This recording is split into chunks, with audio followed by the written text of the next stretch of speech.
We're here today to talk about Kate Magic's book, 88, The Untold Story of a Revolution, which I personally found fascinating because for me it filled in a lot of the gaps that maybe are not normally written about in dance culture that can sometimes have some myths that are kind of override some of the other kind of stories. And also it was a kindly part of the world that I lived through and in dancing and DJing and various other things. Today we've got Dave Haslam with us, iconic, I won't say legendary, I'll say iconic DJ from Manchester legend from the 80s through to the 90s and even now, and also a really important archivist of knowledge in Manchester through his books on firstly on Manchester, England, I believe it was called, then Adventures of DJs on the Wheel of Steel, looking at DJing culture, and then nightclub culture, Life After Dark, and then also the memoir Sonic Youth Slept on My Floor, I believe. But really important part of detailing Manchester. And we're just going to have a conversation today around how Kate's book, set in the years from 1987 to 1992, and that it is a pivotal moment in dance music culture in this country, without any doubt, how that set off a whole chain of events that so we get to where we get to now in club culture and dance. But initially, I just wanted to ask, what was your initial contact with Dave back in the day? Well, this is actually, we think this is our first time meeting in real life, but about 40 years ago, we were pen pals. Okay. Before the internet. That's right to say. More than 40, maybe. Yeah. So you had a fanzine called Debris that was all about the Smiths. I don't even know how I would have found the fanzine in the first place, but you used to produce this fanzine, and I subscribed to the fanzine, and then I used to write you long letters, and you used to write me long letters back. Do you want to tell us about setting up Debris and how you did that? Ancient history. I'll give it a go. So I did Debris from '83, and it was kind of like social networking, but in real life. So, as a fanzine editor, you take your fanzine to gigs in plastic bags, try and sell them. So, the associates at the Haçienda and the birthday party at the Poly, and it was 40p. And it wasn't only just about the Smiths, I have to say. It was kind of, I kind of just wrote about whatever was of interest to me.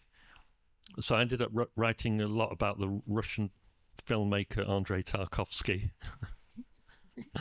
And I used to do guides to Greasy Spoon cafes in Manchester and top 10 queues of the week and stuff like that. The queue for the taxis outside the Ritz and stuff like that. How do you think I would have found it originally? Well, John Peel was a big fan. So John Peel always used to mention it. And John Peel called me the Northern Hipster. I didn't even know what a hipster was then. Now, of course, they're all crawling all over Manchester. And the Enemy were very supportive. But you'd have to send an SAE and 40p. Yeah. So you went through all that. You were at sixth form, I think.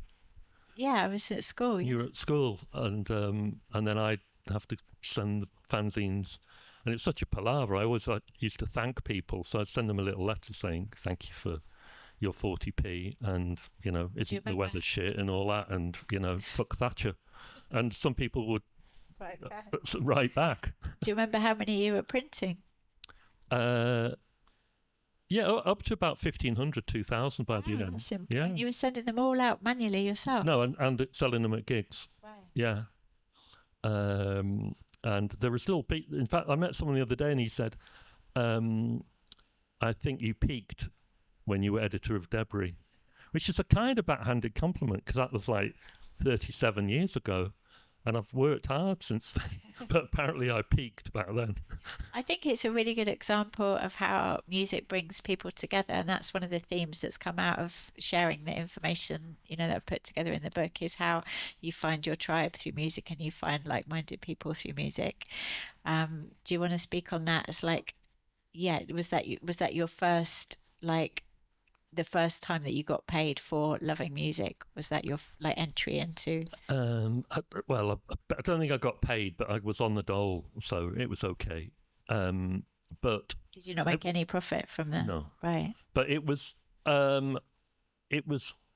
my the first time that I experienced making human connections through sharing passions of mine, like whether it was Russian films or whether it was music, and it kind of turned me on to writing. That's why I still write.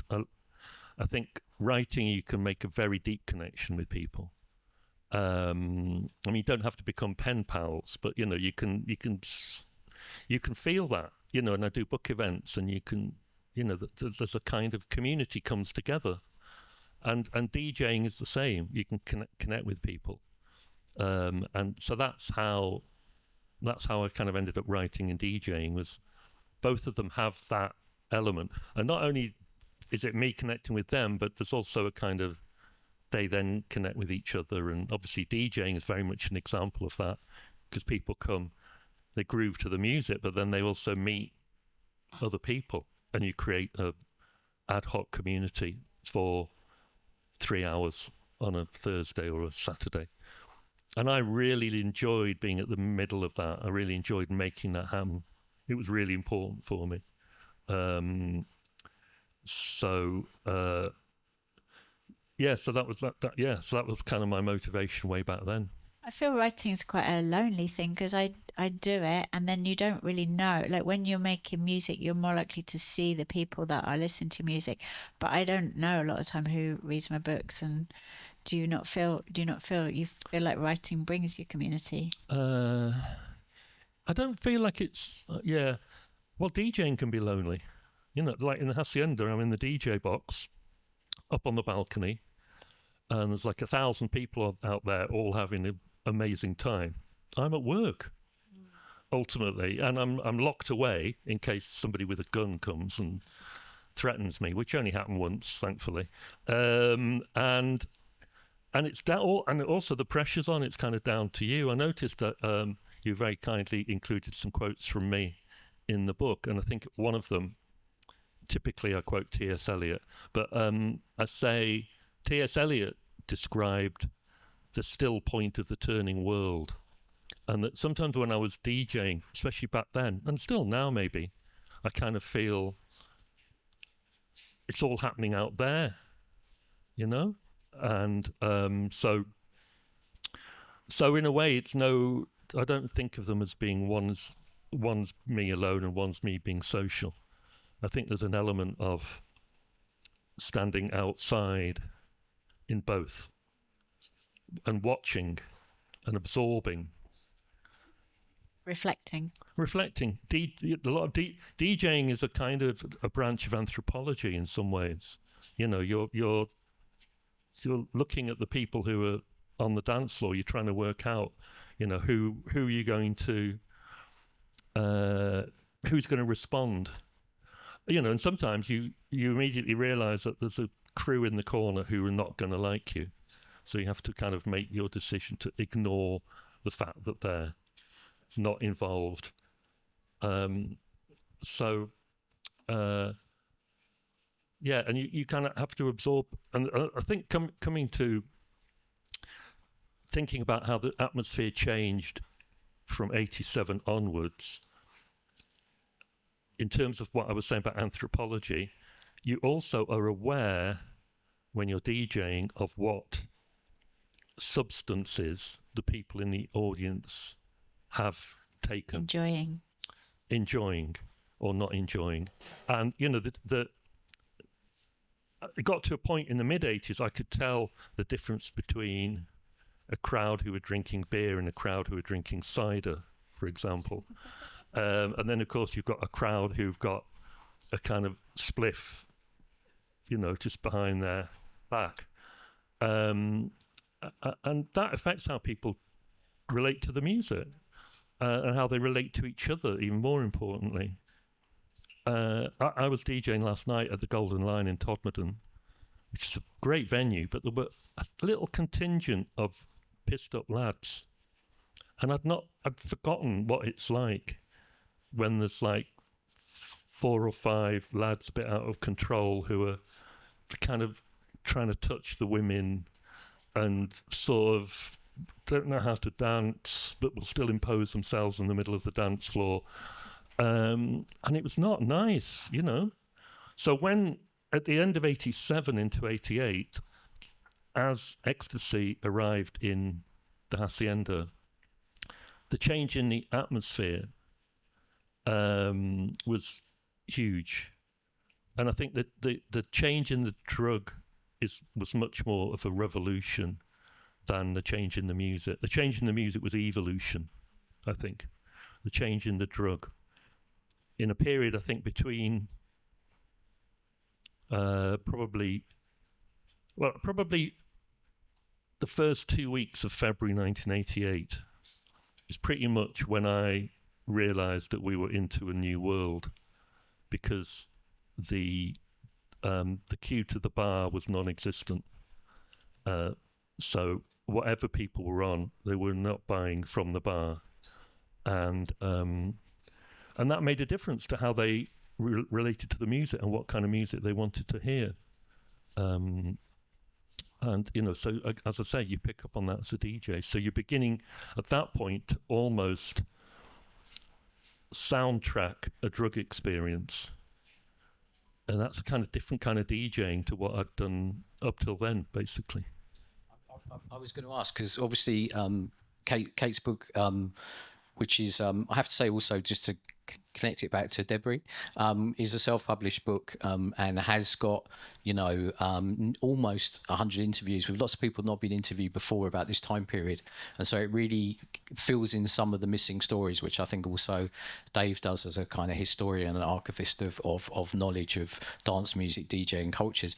And I kind of was going to, one of my sort of things I wanted to ask was kind of where one was at in night, because the period of the book is covered 1987 to 92, and where, like, so that's where you were at that time. Yeah. And having that experience and seeing a change. So you're thinking the music was evolving, but the revolution was in how it was being received according to, although I'm quite interested to know the difference between DJing to people on beer and cider. Maybe we do that as that's a sub niche, very sophisticated DJ observation. But obviously the bigger thing was the difference between DJing to people on alcohol and versus kind of ecstasy. But did you kind of feel, both of you, you know, what was it like being in the middle of that, being participants of like DJing, but also observing and being in the middle of it as a younger person at that period of time? Like, you know, what did it feel like then, you know, particularly in that earlier period of, say, 87, 88?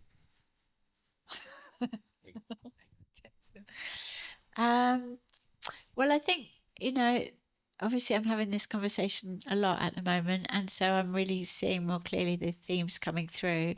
And I think, like you just said, it was almost an overnight thing, and that's part of why it was so different from anything that had happened before or since, is that it was like an energy flash, like something just kind of changed, and we never, you know, nothing's ever been the same since. But it peaked and then it kind of descended quite fast as well. So it was a very short, that's why I made this time frame of the book 87 to 92, because I feel like the actual period of it being that really special energy was actually quite brief, and then it started to, you know, change for lots of different reasons, which I do get into in the book. But for me personally, as a young person, and this is, you know, why it's so fundamental to my understanding of the world, as I was, you know, my brain at that point was still being shaped. I was a young teenager, and just to feel that unity and that, you know, all the lyrics of the songs, I really took those to heart. I really felt like we were all, you know, just having this utopian experience. You know, obviously it didn't last, but it felt like, yeah, it just felt, it's really hard to put it into words, but it just felt like the best thing that you'd ever experienced, and you were all experiencing that together. And I think that's part of, we talked about this at We Out Here, didn't we? It's part of it is that you you have those peak moments, and a lot of times those peak moments in life are just with you and your partner or your children or a close group of friends. But when you have it in a whole room or a field with thousands of people, that's when it really kind of something shifts in your consciousness, I think. I think the other thing that she was saying is, if you think about the kind of prevailing the air in Manchester at that point, you know, we mentioned you mentioned the Smiths, just, you know, to kind of simplify things, but I think it's still valid. If you think of the Smiths, it's kind of introspective. It's the Morrissey talking to one person in a bedroom, connecting with that person, talking about. I mean, he was funny at that point, you know, rather than a fascist. So we need to point that out. But talking about, you know, being uncomfortable among people and going to the club and leaving and, you know, being miserable now. Well, one of my favourite songs is if a double-decker bus crashes into us, to die by your side is such a heavenly way to die. It's all about, you know, we might as well die because this world is so terrible. You never forget the lyrics, do you? But then if you take that on, the prevailing air in Manchester was 3 years on from that, was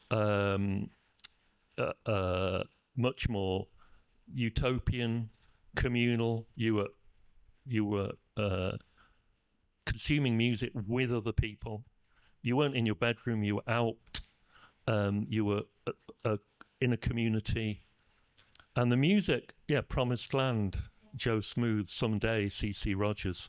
The lyrics were totally about being together, being positive, being utopian. And the colours as well. And the colours. So you went from that kind of Morrissey's black and white, monochrome, Sheila Delaney world, and Peter Saville's, you know, austere Joy Division covers, to Central Station design with their Day Glow, Happy Monday sleeves. So yeah, it was in terms of it being a revolution, it was also evidenced by the visual, and also by how people consume stuff. Would you, not going against saying it was a wonderful collective thing, but it was an audience made of many different kind of people, if that kind of makes sense. So, and what I like about what Kate's done is that there's some of the perspectives of Spiral Tribe, or some people that were more kind of activists, let's say, or more openly political. There's also the influence of the sort of Afro-Caribbean sound system culture that feeds into the clubs and everything. So were you aware of the unity of everybody, and not to say the disunity, but the different bits that made it up, or any of the kind of political nature of what that period meant? Like, you know, you were just saying, you know, there was a different air in Manchester and it felt different, and it often comes through music changes in society. So I guess sort of filling in the gaps of the different people that made up that whole, and maybe the sort of different contributions of the politics of that time by the different elements within that, if that makes sense. Yeah, I did feel like we were in a very alienated state generally as a nation, and I think that the politics of that era were the politics of division, North versus South, miners versus scabs, and I think that in a way that fragmentation was reflected in the fact that you could walk around Manchester sort of 84, 85, and you'd go to a psychedelic night at the Playpen, Colin Curtis jazz night at Berlin, kind of Zoot Suit night at Cloud 9, Greg Wilson electro set at Legend, hip hop night at the Gallery. So there were 200 capacity clubs playing specialist music, and I remember very vividly, consciously, before I got my first residency at the Haçienda, enjoying visiting all those and thinking, is there a way of bringing them all under the Haçienda roof? without ecstasy. And you managed to do that pre-ecstasy and pre-house. Yeah, we were all in our different ways eclectic DJs. I mean, Mike Pickering, who I think, he was the first DJ to really push house at the Hacienda, but he'd also play Change. He played SOS Band. He played Please Love Me by Whistle, and even in '89. When Graham and Mike were doing Nude Night, which is, held up quite rightly as being a very important night in the history of house music, they'd play It Takes Two by Rob Bass and various hip-hop records. I think we'd all...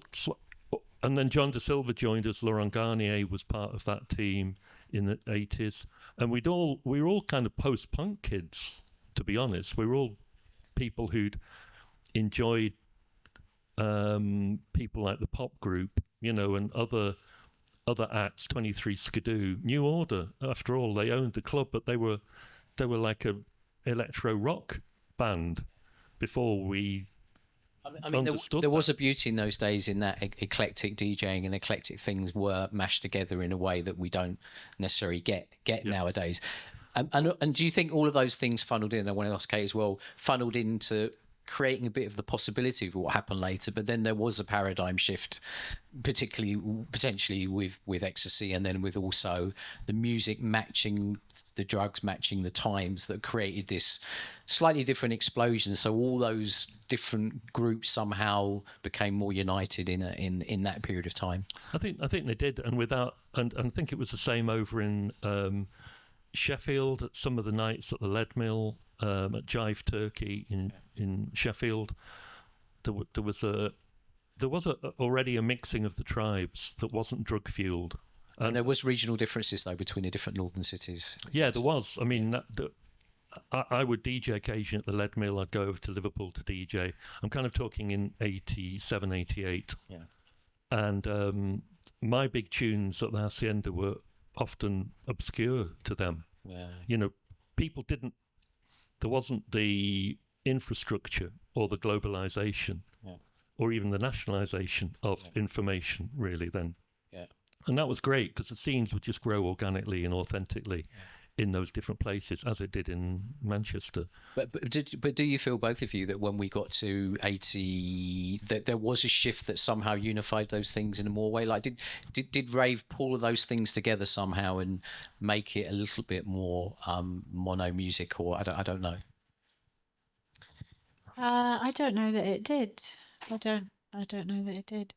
I think it's interesting that, that part of when I started writing the book is that I started writing it 20 years after the period, and the narrative that was coming out was very much we were talking about the 4 white guys went to Ibiza, and it was very London centric, and then I think that narrative has been corrected a lot since.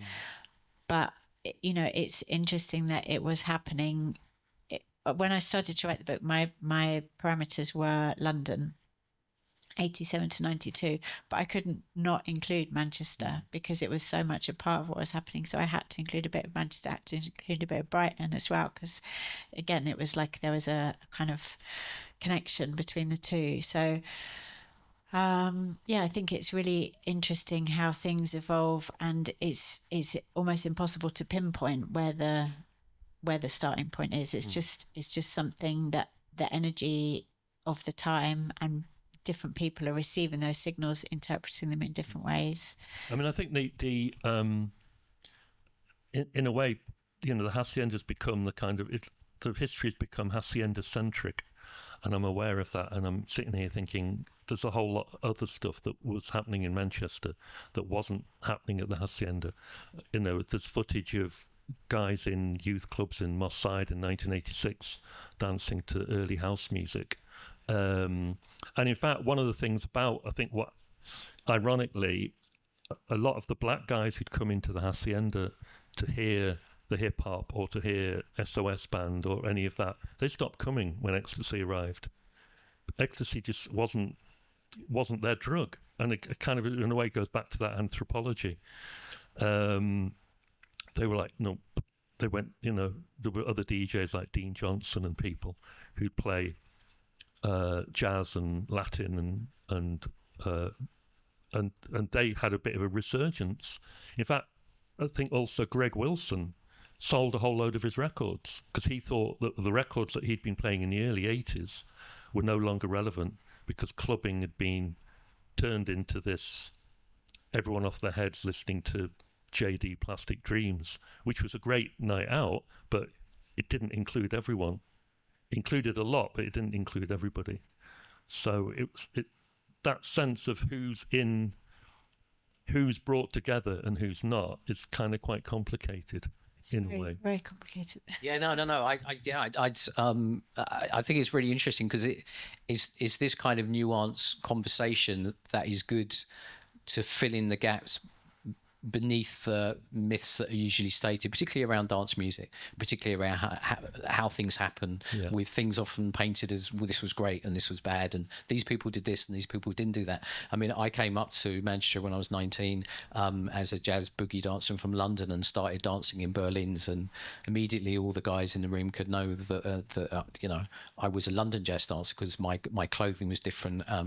And if Akinola always says, you know, you're wearing straight white Fiorucci jeans, that I swear that I wasn't, but I haven't seen the photographic evidence yet. But there was a style difference between coming from London and to the north, and also a dancing difference. And I also wanted to ask, you know, I know you've written about DJing and club culture. What, you know, the importance of dance as a mover in society, and even if rave maybe took some of the dancers out of the room, it still introduces other people into the idea, maybe via the drug of losing your ambitions and dancing. So I just wanted to ask, you know, like, as a DJ and as a person that's interviewed DJs and talked about the dance floor, how central the power of dancing is in that narrative, because we often talk about DJs and producers, but a little bit less about the dancers and that.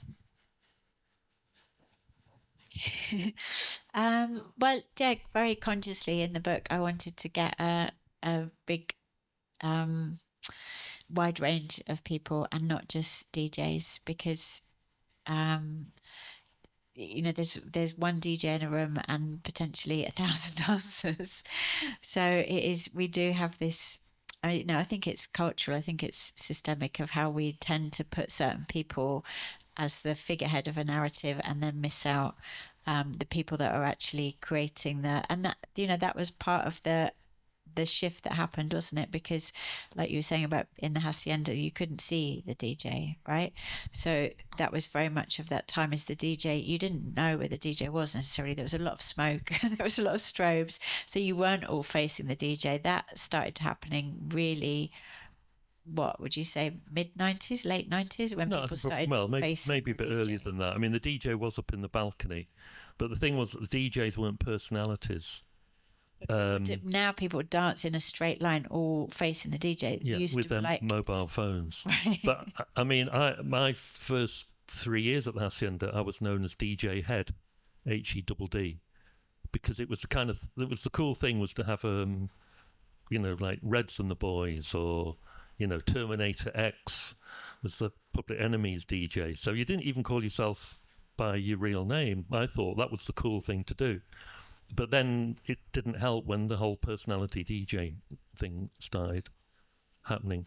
But you're right, there was something more, it did feel like a more of a democratic experience, dancing to a DJ, rather than listening to a band. Listening to a band, there was a sense that they were on the stage with wisdom and musicality, and they were going to change your life, and you were going to just consume that experience. Whereas I think in a club environment at that time, it felt like, as you say, 1,000 people on the dance floor. The DJ was just the medium through which the music and a lot of people didn't know the names of the DJs, so you didn't go for the DJ because you didn't even know, like, who. You might know you were going to the Haçienda, but you didn't necessarily know. I think 1990 was probably when people started travelling to see DJs up north, anyway. Probably it's partly as well when BBC Radio 1 took on like Danny Rampling and Pete Tong and people like that, and that all helped to like give people this idea of like these are the superstar DJs, because superstar DJs only started in early 90s, wasn't it? Paul Oakenfold. And but I think the thing was that how it spread out. There were certain pockets of people. There were the Blackburn raves, and there was, like I say, Jive Turkey in Sheffield, and what we were doing and other people were doing in Manchester.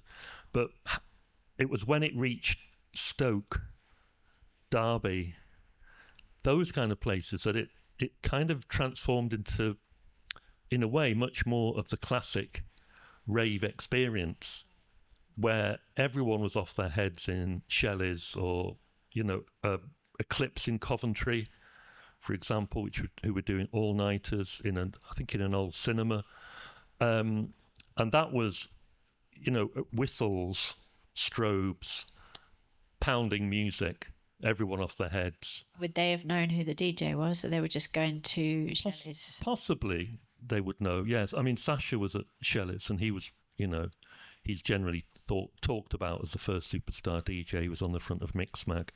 But it was interesting how, as it spiraled out, it changed. So, and it got, in those places, it would get a lot harder. Like I say, it was the soundtrack for a drug experience. Whereas at the Hacienda, it might have been, you could have still played Right Back to You by 10 City, something quite soulful. There, it was like pounding, pounding, pounding, piano break, pounding, pounding, pounding, piano break for like 3 hours, and everyone just kind of left the place, and that was it for the week. They were out the game.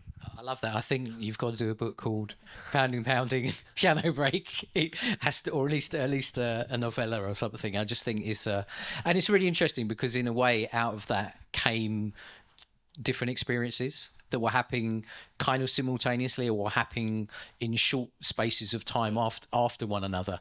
And for me, that's really interesting because often, and again, the way things are written about, and the thing I like about your books and what Kate's done in this book is there are other little stories or details and subtle differences, whether it's regional differences or as scenes become more popular, and also I think the thing you were saying about, I think the DJ, not now, but then it was a more democratized thing. There was less separation between the dance floor and the DJ, and then was with the band and an audience. And I think, but I really think, do we really think that period of time has pretty much set up the blueprint for what club culture or DJing became, and then obviously it's mutated into something else now? How do we feel about that kind of through line of what that period did? Because it built on things from what was before, but it also was a break in some ways and something new.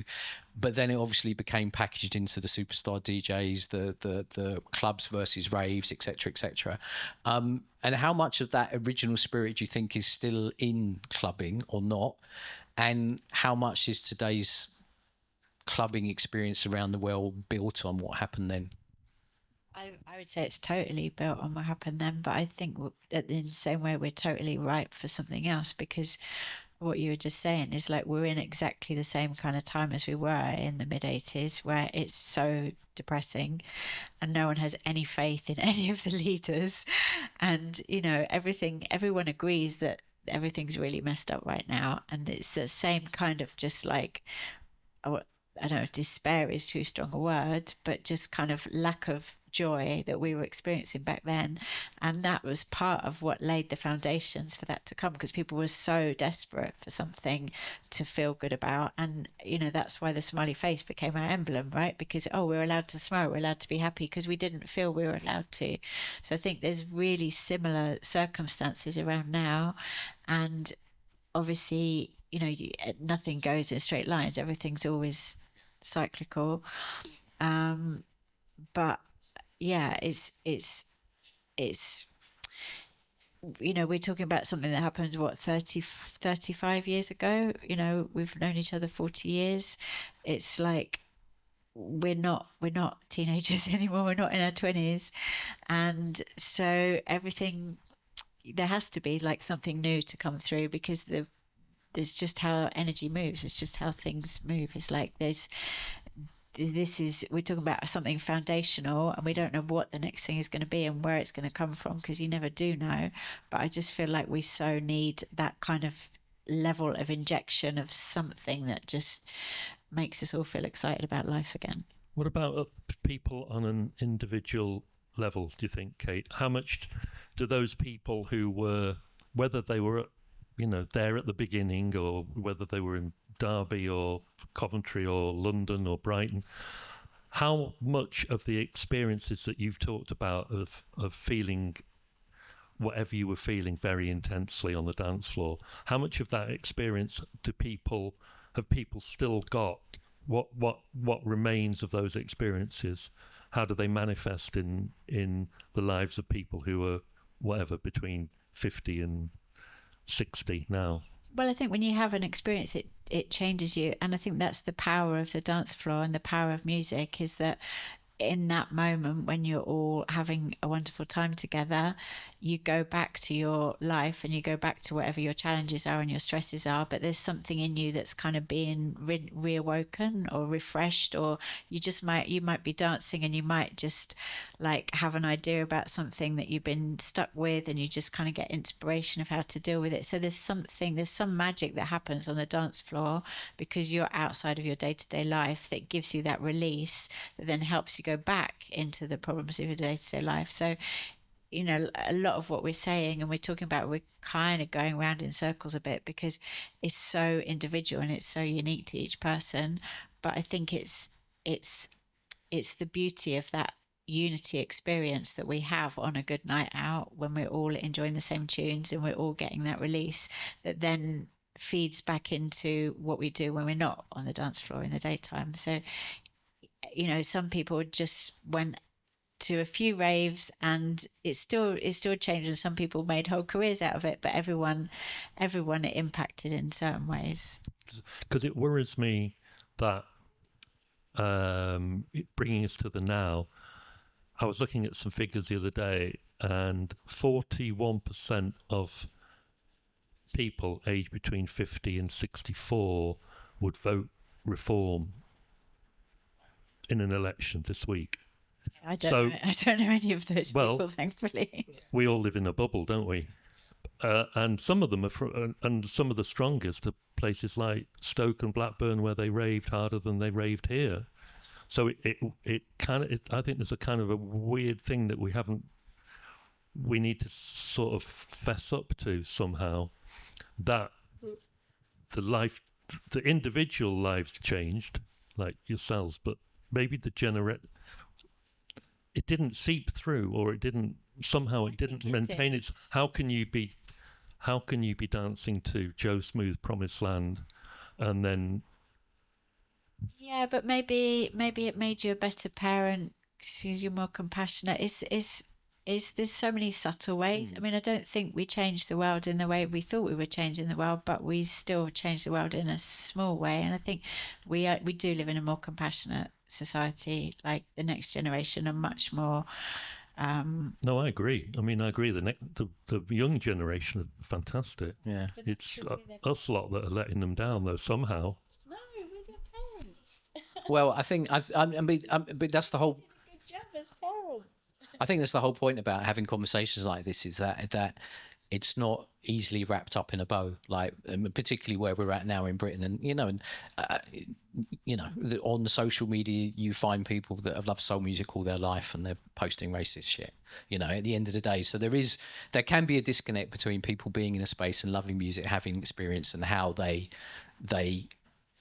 manifest eventually. And it's interesting, in the book you do write about an ascent and a descent, and I think music and music scenes do that all the time. I guess I just wanted to, like, in a very brutal kind of way, how would you say what's been lost and what's been gained since then, since that little pocket of period of those 5 years that did change things, and now we're fast forwarding many years later?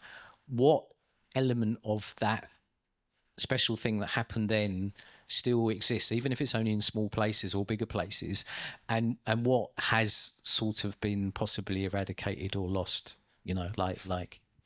But to just speak on a personal level, it was the experiences that I had which changed me, that then led me to get interested in health and well-being and how I could find those states of feeling good in my body and feeling good about myself through healthy ways. And that's why I do what I do.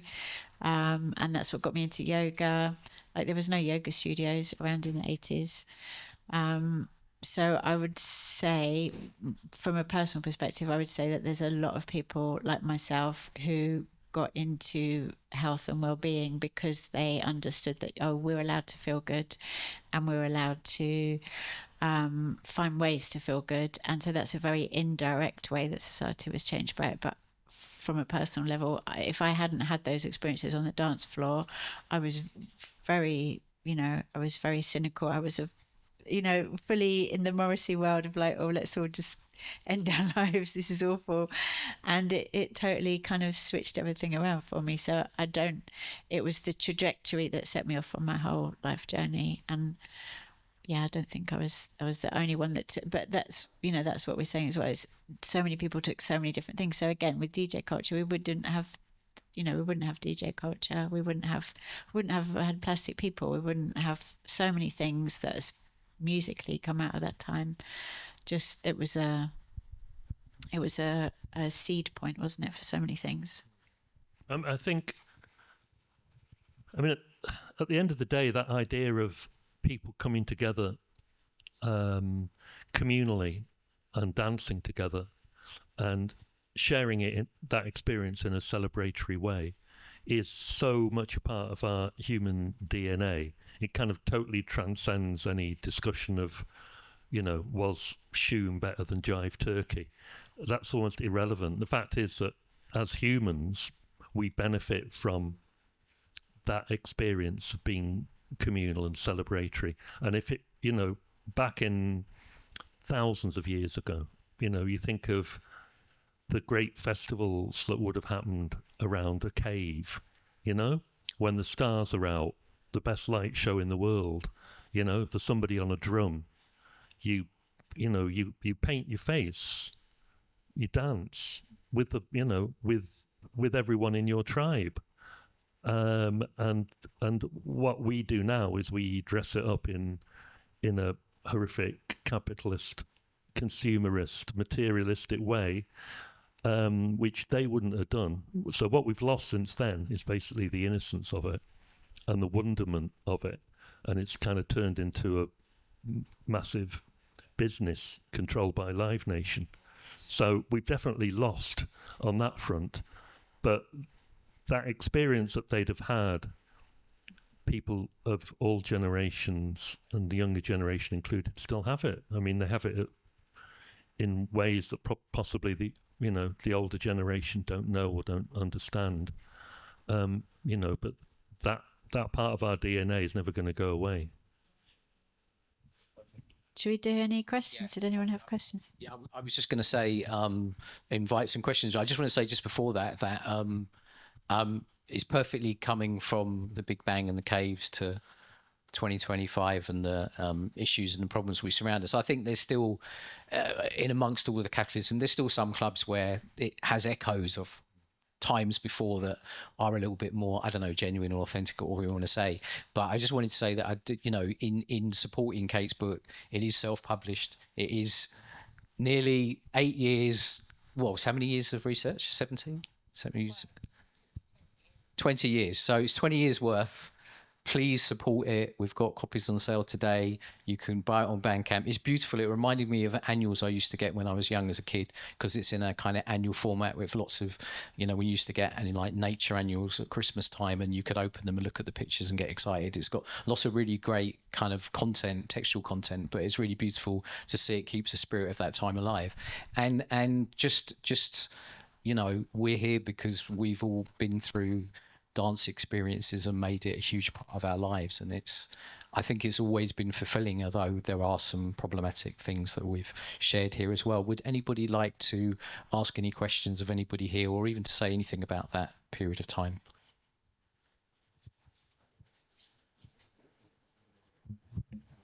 Thank you. Hi everybody. It's great to be here. My name's Nazneen. I was at uni from 1987 to 1991. I went to University of North London, which was PNL then, Polytechnic North London, and Asian Dub Foundation the year above me. And so this area really means so much to me as it does to so many people. I went to uni, I was a big music lover, but then that whole second summer of love happened. And it's always been in me and a part of me. And so I just wanted to ask Kate, it would be great to hear a bit more about some of your characters and contributors in your book. You mentioned, as well as the DJs, the whole scene. And also geographically where you were, because I lived in London, then I moved to Brighton later in the 90s, and now I'm in Salford. So yeah, it'd be great to hear a bit more. Thank you. I was quite involved with Spiral Tribe. I lived with Spiral Tribe for a bit. Do you know about Spiral Tribe? So there was quite a few sound systems, and it was very anarchist. So they basically just travelled around the country in buses, like setting up sound systems in fields and putting on free parties. So I think that was a really big part of the time that kind of ties into what you're just saying, is a lot of people were doing it not for profit.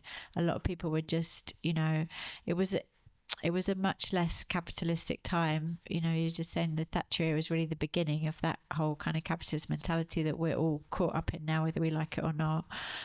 So there was so much more people doing stuff for free and just, maybe passing around a donation bucket.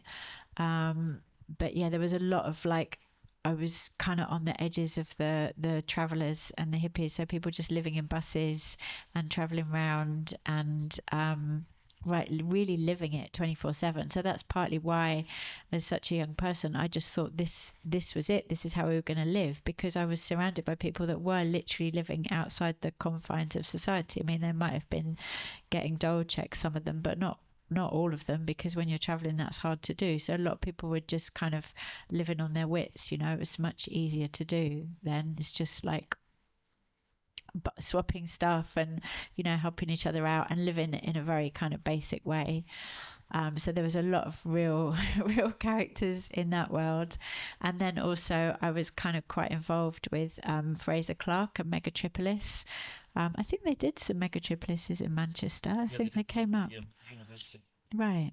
Academy, yeah. Right. So he was like an older hippie guy, and he was really like such a character. But again, he was really putting a whole different lens on things. So he was much more about consciousness and saying that this is because he'd been involved in the hippies in the 60s, and he believed that the ravers were like the next evolution of that. He had a magazine called Evolution, and that this was like part of the evolution of consciousness, and this was like the age of Aquarius, and people waking up and going into this kind of new age mentality. And obviously some of that is problematic, but some of that is, like I'm saying, I really took that to heart and really believed that that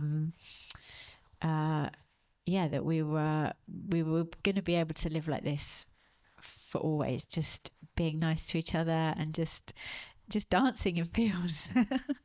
I mean, obviously, had I been a bit older, I would have realised that was quite naive. But being so young and just left home, I thought, we can just live in fields and dance together. And I was living with people, I'm surrounded by people that were, for a short time, actually living like that. So, yeah, there were so many mad characters. And I feel also, I think maybe there was more eccentricity back then. Like people were...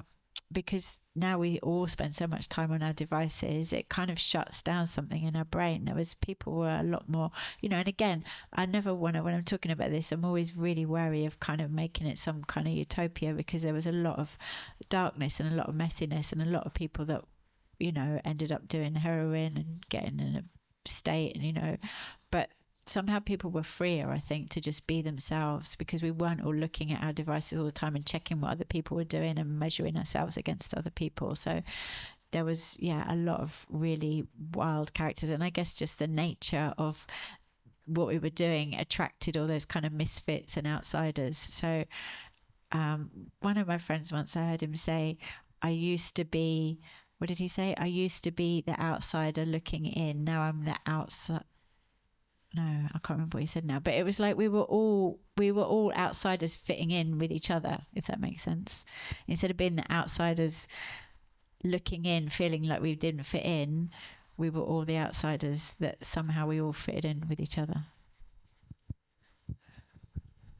Could I ask you a follow-up question? Because one of the things that intrigued me in the book is when the culture we've been talking about, rooted in towns and cities, actually becomes a rural thing with the travellers and with the Spiral tribe, because that was a weird development for me, because I'd seen house music and rave culture as being Detroit, Manchester, derelict warehouses, computers, urban, and but the Spiral tribe thing didn't have any of those elements.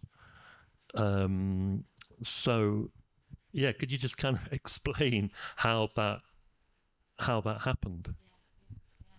I think it's like you were just saying, it was really the tribal nature of it. And those were always the best parties, when you were just in some random field looking at the stars. So I think it's like you're saying, it was like a DNA urge to just be out there in nature and listening to the beat of the drum under the stars. That's why they took it out, and it's the way to democratize it, isn't it? It's like you're not paying any landlords. So yeah, I think it was really that kind of primal nature coming through. Is there anything that either yourself, Dave, or Kate wants to say in summation, although you've neatly brought us back to the Big Bang and the start of it all, and then fast forward? And the other thing I just want to say about the book is it has got a proliferation of different kind of voices.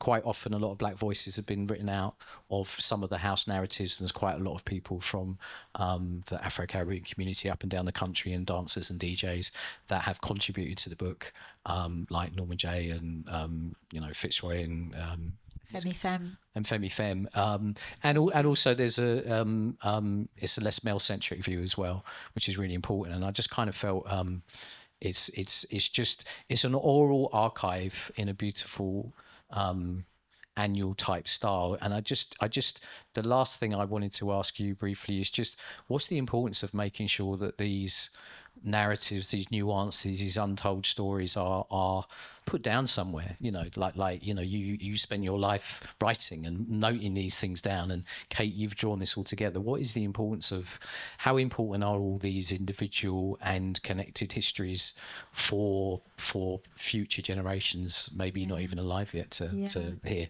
It's something I've been thinking about a lot, and we Out Here Festival this summer, and I was thinking, especially for the next generation who really care about music, who really love music, and as you're saying, it's a whole industry now that didn't exist 40 years ago. So there's so many opportunities for people now to make a living out of it.